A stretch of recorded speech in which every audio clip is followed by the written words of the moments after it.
पालकोट की गुफाएं डैश में अवस्थित है, यानी पालकोट की गुफाएं कहाँ पर स्थित है, यह आपसे पूछा जा रहा है। तो अगर हम लोग बात करें कि पालकोट की गुफा जो है क्यों फेमस है, पहली बात कि ऐसा माना जाता है कि जो राजा बाली थे महाभारत काल में, रामायण के टाइम में जो राजा बाली थे, तो राजा बाली और सुग्रीव की जो राजधानी है वो पालकोट माना जाता है कि वहां पर था, राजा बाली और सुग्रीव का। तो पालकोट की गुफा जो है वो कहाँ पर सिचुएटेड है, आपका गुमला जिला में आपका पालकोट की गुफा आपका सिचुएटेड है। साथ ही साथ पालकोट में एक अभ्यारण्य भी है। तो अगर एग्जाम में ये भी पूछ लिया जाए आपसे कि पालकोट अभ्यारण्य कहाँ पर है, तो पालकोट अभ्यारण्य भी आप याद रखिएगा, वो कहाँ पर है आपका पालकोट अभ्यारण्य। ये आपका कहाँ पर है, पालकोट अभ्यारण्य भी आपका कहाँ पर है, गुमला में ही है। तो ये दोनों क्वेश्चन आपको याद रहेगा, पालकोट की गुफाएं और पालकोट अभ्यारण्य, ये दोनों ही आपका कहाँ पर है, आपका गुमला जिला में सिचुएटेड है। अगर आप बैचेस एक्सेस करना चाहते हैं झारखंड के किसी भी एग्जाम का, जैसे कि अभी JFWC का बैचेस रन हो रही है एप्लीकेशन में, और साथ ही साथ जेटेट का भी बैचेस आपका चल रहा है, तीन सारे बैचेस को आप एक्सेस कर सकते हैं एग्जाम नोनो एप्लीकेशन को डाउनलोड करके। साथ ही साथ टेलीग्राम चैनल को ज्वाइन कर लीजिएगा। ऐसा होता है कभी कभी कि वीडियो बनाना पॉसिबल नहीं होता है, कभी हेल्थ खराब हो जाता है या बाकी रीजन से, तो बहुत सारा अपडेट आपको टेलीग्राम चैनल में डाल दिया जाता है। Move to the question number 3। Question number 3 आपसे पूछा जा रहा है कि स्थलाकृति, जिसे हम लोग पाट के नाम से जानते हैं, यानी कि जो पाट स्थलाकृति है ये आखिर में है क्या, किस टाइप के स्थलाकृति को हम लोग पाट नाम से हम लोग संबोधित करते हैं झारखंड में। तो अगर हम लोग बात करें पाट किसे कहते हैं, तो जो सपाट चोटी होती है, यानी कि पूरा का पूरा सपाट चोटी, यानी पठार, ये पठार हो गया, और पठार का जो चोटी होगा पूरा का पूरा सपाट होगा, क्या होगा आपका, सपाट होगा। तो उस प्रकार के चोटी को हम लोग पाट के नाम से जानते हैं। तो आंसर हो जाएगा ऑप्शन नंबर ए आपका। तो यहाँ तक आपको क्लियर हुआ चीजें। स्थानीय भाषा में इसे हम लोग पाट, पाटा नाम से भी हम लोग जानते हैं। Move to the next question. Next आपसे पूछा जा रहा है कि झारखंड की सबसे ऊंची चोटी निम्नलिखित में से कौन सी है। तो अगर हम लोग बात करें कि झारखंड की सबसे ऊंची चोटी कौन सा है, तो झारखंड की सबसे ऊंची चोटी जो है आपका पारसनाथ है। इसके साथ साथ आपसे क्या क्या पूछा जा सकता है कि पारसनाथ की हाइट कितना है, ये बहुत बार एग्जाम में JSSC के एग्जाम में पूछा भी गया है कि पारसनाथ की पहाड़ी जो कि झारखंड की सबसे ऊंची चोटी है, इसकी ऊंचाई कितना है। तो लगभग लगभग कितना है, 1365 मीटर, अगर आपसे मीटर में पूछे। अगर आपसे फुट में पूछ लिया जाए कि पारसनाथ पहाड़ी की ऊंचाई कितना फीट है, तो 4480 फीट, कितना हो जाएगा आपका, 4480 फीट या फुट जो है आपका ऊंचाई है। अगर पूछ लिया जाए आपसे कि पारसनाथ की पहाड़ी कहाँ पर सिचुएटेड है, किस जिला में सिचुएटेड है, तो पारसनाथ पहाड़ी जो आपका गिरिडीह जिला में सिचुएटेड है। कहाँ पर आपका, गिरिडीह में जो है आपका, गिरिडीह में जो है आपका पारसनाथ पहाड़ी सिचुएटेड है, गिरिडीह जिला में। ये क्यों फेमस है, तो ये आपका जैन धर्म ग्रंथ मानने वालों के लिए ये बहुत ही आपका क्या है, आपका जैन धर्म का मक्का के नाम से भी इसे हम लोग जानते हैं, यानी कि काफी फेमस है जैन धर्म में। और बाकी और यहाँ पर एक कौन से तीर्थंकर के नाम पर इस पहाड़ का नाम पारसनाथ रखा गया, तो 23वें तीर्थंकर, जैन धर्म के 23वें तीर्थंकर के नाम पर, 23वें तीर्थंकर कौन थे आपका, जस्ट मिनट, ये मूव कर जा रहा है, एक मिनट। 23वें तीर्थंकर कौन थे आपका, 23वें तीर्थंकर आपका थे पार्श्वनाथ, और पार्श्वनाथ से ही नाम आया पारसनाथ। तो उन्हीं के नाम पर ये आपका पूरा का पूरा पहाड़ का नाम रखा गया, जो कि आपका झारखंड का सबसे ऊंची चोटी है। तो क्वेश्चन के साथ साथ जो एलाबोरेशन आपको प्रोवाइड कर रहे हैं वहां से भी आपका क्वेश्चन पूछे जाने के चांसेस ज्यादा है। और अगर पूछ लिया जाए कि पारसनाथ आपका छोटा नागपुर पठार के किस साइड में है, तो छोटा नागपुर पठार का जो छोटा नागपुर पठार, CN मतलब छोटा नागपुर, छोटा नागपुर पठार के किस छोर में सिचुएटेड है, तो छोटा नागपुर पठार के पूर्वी छोर में, किधर है आपका, पूर्वी छोर में जो है आपका सिचुएटेड है कौन सा, पारसनाथ पहाड़ी, जो कि है झारखंड की सबसे ऊंची चोटी। Move to the question number 5। और क्वेश्चन नंबर 5 आपसे पूछा जा रहा है कि पट्टी क्या है, पट्टी क्या है, तो यहाँ पर आंसर हो जाएगा आपका पट्टी, पहाड़ी मैदान को हम लोग पट्टी के नाम से हम लोग जानते हैं। Move to the next question. Question number 6 आपसे पूछा जा रहा है कि झारखंड में कौन सी जगह है जिसे छोटा नागपुर की रानी कहा जाता है। अभी अभी हम लोग बात किए कि क्वीन ऑफ छोटा नागपुर के नाम से किस शहर को या किस जगह को हम लोग जानते हैं। तो क्वीन ऑफ छोटा नागपुर के नाम से हम लोग किस शहर को जानते हैं, रांची को हम लोग क्वीन ऑफ, सॉरी एक minute,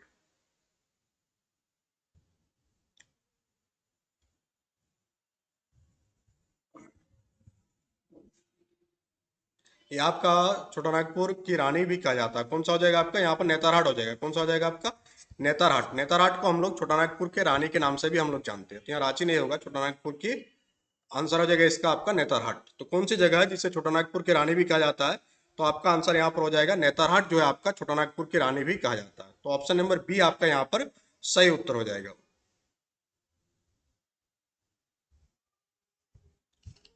move to the next question. Next आपसे पूछा जा रहा है कि रांची पठार छोटानागपुर के किस हिस्से में स्थित है। यानी रांची पठार जो है वो छोटानागपुर के किस हिस्से में स्थित है, ये आपसे पूछा जा रहा है। Question number 7।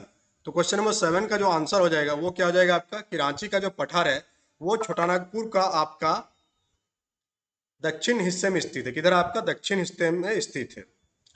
Move to the question number 8। Question number 8 आपसे पूछा जा रहा है यहाँ पर कि झारखंड में किस प्रसिद्ध तीर्थों को सम्मत शिखर के नाम से जानते हैं। तो सम्मेद शिखर के नाम से हम लोग किसको जानते हैं, अभी अभी हम लोग डिस्कस किए डिटेल्स में उसी के बारे में। तो सम्मेद शिखर के नाम से हम लोग पारसनाथ पहाड़ी को हम लोग सम्मेद शिखर के नाम से जानते हैं। क्यों, ये जो है झारखंड का सबसे ऊंची चोटी है, डिस्कस कर लिया अभी अभी। साथ ही 23वें तीर्थंकर के नाम पर इस पहाड़ी का नाम क्या पड़ा आपका, पारसनाथ पहाड़ी नाम पड़ा। तो यहाँ तक आपको क्लियर हो गया चीजें। Move to the question number 9। Question number 9 आपसे पूछा जा रहा कि इनमें से कौन सा औद्योगिक कस्बा छोटानागपुर पठार में स्थित है। भिलाई, रांची, आसनसोल। तो आपको सभी को पता है कि रांची इंडस्ट्रियल एरिया जो है वो आपका छोटानागपुर पठार में आपका सिचुएटेड है। झारखंड में त्रिकुट चोटी कहां पर स्थित है। तो अगर हम लोग बात करें कि त्रिकुट पहाड़ी या त्रिकुट चोटी ये आपका किस जिला में स्थित है, ये आपसे पूछा जा रहा है। तो त्रिकुट पहाड़ी जो है आपका देवघर जिला में सिचुएटेड है। कहां पर आपका, देवघर जिला में सिचुएटेड है आपका त्रिकुट पहाड़ी।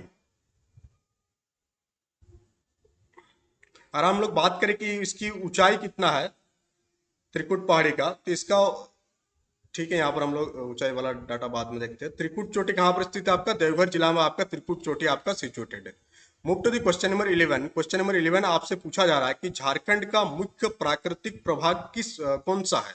मालवा पठार, मेघालय बम, उत्तरी पठार या छोटानागपुर पठार। तो छोटानागपुर पठार जो है आपका झारखंड का मुख्य प्राकृतिक प्रभाग है। क्वेश्चन नंबर 11 का आंसर ऑप्शन नंबर डी हो जाएगा। Move to the question number 12। और क्वेश्चन नंबर 12 आपसे पूछा जा रहा है कि झारखंड में प्रसिद्ध टैगर हिल को डैश नाम से भी हम लोग जानते हैं। तो हम लोग सभी जानते हैं कि टैगोर हिल जो है आपका ये कहाँ सिचुएटेड है आपका, रांची। रांची में कहाँ पर आपका, मोराबादी में जो है आपका सिचुएटेड है टैगोर हिल, मोराबादी। मोराबादी टैगोर हिल क्यों कहा था कि अवनिंद्रनाथ टैगोर यहाँ पर आकर रहे थे, रुके थे, इसलिए रुके थे और बहुत दिनों तक रुके थे, इसलिए उस पहाड़ी को हम लोग टैगोर हिल कहते हैं। काफी अच्छा जगह, अगर आप घूमना चाहते हैं तो घूमने के लिए जा सकते हैं अगर आप रांची में है तो इसको हम लोग किस अन्य नाम से भी जानते हैं ये आपसे पूछा जा रहा। तो इसे हम लोग मोराबादी हिल के नाम से भी जानते हैं। तो ऑप्शन नंबर ए आपका बिल्कुल सही उत्तर हो जाएगा इसका। क्वेश्चन नंबर 13 आपसे पूछा जा रहा है कि लालकी घाटी के नाम से विख्यात चुटुपालो घाटी कौन सा जिला में स्थित है। तो लालकी घाटी के नाम से विख्यात जो चुटुपाले घाटी है वो कौन सा जिला में स्थित है, ये आपसे पूछा जा रहा है। तो रामगढ़ जिला में। कहां पर आपका, रामगढ़ जिला में आपका लालकी घाटी आपका सिचुएटेड है। Move to the question number 14। Question number 14 आपसे पूछा जा रहा है कि छोटानागपुर पठार कौन सा चट्टान से बना है, यानी किस काल के चट्टान से आपका छोटानागपुर पठार जो है आपका निर्मित है। तो आपका प्री कैम्ब्रियन काल में जो है आपका छोटानागपुर पठार का निर्माण हुआ। क्वेश्चन नंबर 14 का आंसर ऑप्शन नंबर डी हो जाएगा। क्वेश्चन नंबर 15 आपसे पूछा जा रहा है कि झारखंड के कौन से जिले में आपका टैगोर पहाड़ी स्थित है। तो अभी अभी हम लोग डिस्कस किए टैगोर हिल के बारे में, तो इसका आंसर अभी आपको पता चल ही रहा है। कमेंट बॉक्स में कमेंट करके इसका आंसर आप दे सकते हैं कि कौन सा जिले में जो है आपका टैगोर पहाड़ी सिचुएटेड है। तो अभी अभी हम लोग बात किए कि रांची जिला में जो है आपका टैगोर पहाड़ी सिचुएटेड है।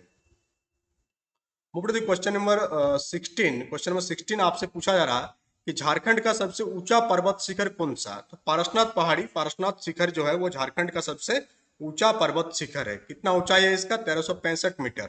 इसको फिर हम लोग लिख दे रहे हैं सो दैट आपका बार बार जब रिवीजन होगा तो आपके दिमाग में छप जाएगा। तो 1365 मीटर जो है आपका पारसनाथ शिखर की ऊंचाई है। Move to the question number 17 कि पारसनाथ पहाड़ कौन सा पठार का हिस्सा है, रांची पठार, कोडरमा पठार या गिरिडीह पठार। तो पारसनाथ पहाड़ जो है आपका गिरिडीह पठार का हिस्सा है और ये आपका गिरिडीह जिला में सिचुएटेड है आपका पारसनाथ पहाड़ी। Move to the question number 18। Question number 18 आपसे पूछा जा रहा है कि गोड्डा जिले के किन भागों को राजमहल पहाड़ियों ने ढक दिया। तो हम लोग सभी जानते हैं कि जो राजमहल वाला एरिया है साहिबगंज में पाया जाता है और राजमहल की पहाड़ी जो है साहिबगंज वाला एरिया से स्टार्ट होता है ये। और किन भागों को, गोड्डा जिला के किन भागों को राजमहल पहाड़ियों ने ढक दिया, ये आपसे पूछा जा रहा है। गोड्डा कौन सा प्रमंडल का पार्ट है, तो संथाल परगना प्रमंडल का पार्ट है। और कौन कौन सा भाग को ढक दिया है, तो अगर हम लोग बात करें तो ढक दिया, ये आपका बिरजोर और सुंदर पहाड़ी वाला जो भाग है उसको राजमहल पहाड़ियों ने ढक दिया है। Move to the question number 19। Question number 19 आपसे पूछा जा रहा है कि झारखंड के गिरिडीह जिले में कौन सा प्रसिद्ध पहाड़ी स्थित है, यानी कौन सा पहाड़ी जो है आपका गिरिडीह जिला में सिचुएटेड है। तो प्रसिद्ध पारसनाथ पहाड़ी जो है आपका गिरिडीह जिला में सिचुएटेड है। क्वेश्चन नंबर 20 आपसे पूछा जा रहा है कि बोकारो जिले में जमीन की औसत ऊंचाई कितना है। इस प्रकार का क्वेश्चन जेएसएससी में ज्यादा देखने को मिलता है कि बोकारो जिला कब बना था या जिले से संबंधित प्रश्न। तो बोकारो जिले में जमीन की औसत ऊंचाई एवरेज हाइट जो है वो कितना है, ये आपसे पूछा जा रहा है। तो मीन सी लेवल यानी कि समुद्र तल से जो है आपका 210 मीटर हाइट में है आपका बोकारो जिला। Move to the question number 21। 21 आपसे पूछा जा रहा है कि पश्चिमीय या उच्चतर रांची का पठार को स्थानीय स्तर पर डैश नाम से जाना जाता है। तो क्वेश्चन क्या पूछा जा रहा है कि पश्चिमीय या उच्चतर रांची के पठार को स्थानीय स्तर पर किस नाम से जाना जाता है। तो नेतारहाट क्षेत्र के नाम से हम लोग जानते हैं। ऑप्शन नंबर सी इसका बिल्कुल सही उत्तर हो जाएगा। इसको की गुफा कहाँ पर स्थित है, जहाँ बहुत सारी चित्रकला देखने को मिला है, जैसे कि आपका नक्षत्र आपसे पूछा जा सकता है कि कौन सा ऐसा प्राचीन कालीन जगह है जहाँ पर नक्षत्र का नक्काशी मिला है। तो वो आप हो जाएगा आपका इसको की गुफा। और ये आपका कौन सा जिला में सिचुएटेड है, इसको की गुफा जो है आपका हजारीबाग जिला में आपका सिचुएटेड है। टोटल 25 क्वेश्चन है इस सेशन में। बरैत घाटी झारखंड के, पहले क्वेश्चन हजारीबाग ठीक है। बरैत घाटी झारखंड के निम्नलिखित जिलों में से किस जिले में स्थित है।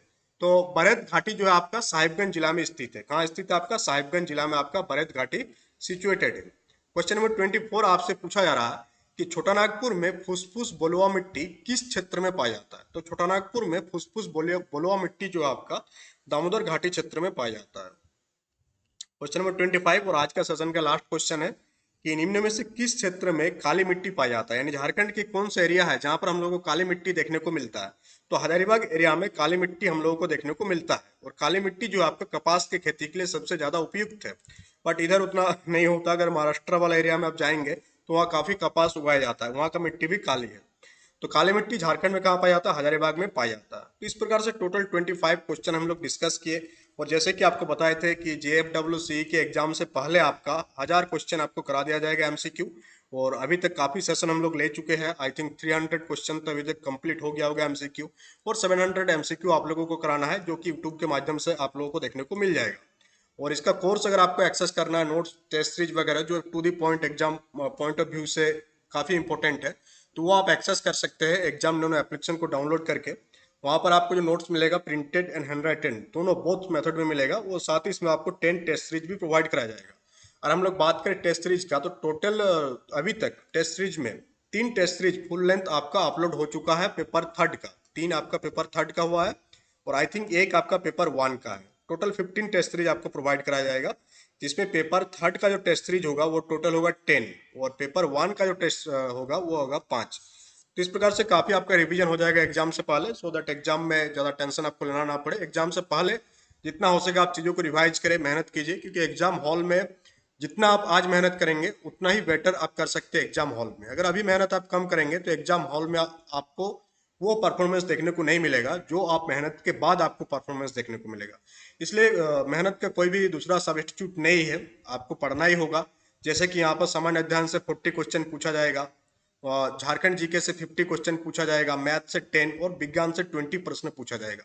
तो अगर सिलेबस को आप देखिएगा तो सबसे ज्यादा आपको फोकस झारखंड जीके में करना चाहिए, उसके बाद आपको साइंस में करना चाहिए। क्यों करना चाहिए साइंस में, क्योंकि सामान्य अध्ययन कितना भी पढ़े आप, आपको उस दिन के पेपर पर डिसाइड करेगा कि आपका एग्जाम कैसा जाएगा। बट साइंस को अगर और झारखंड जीके और मैथ को अगर आप बेहतर कर लेंगे तो आप 100 में आप 80% तक का स्कोर कर सकते हैं।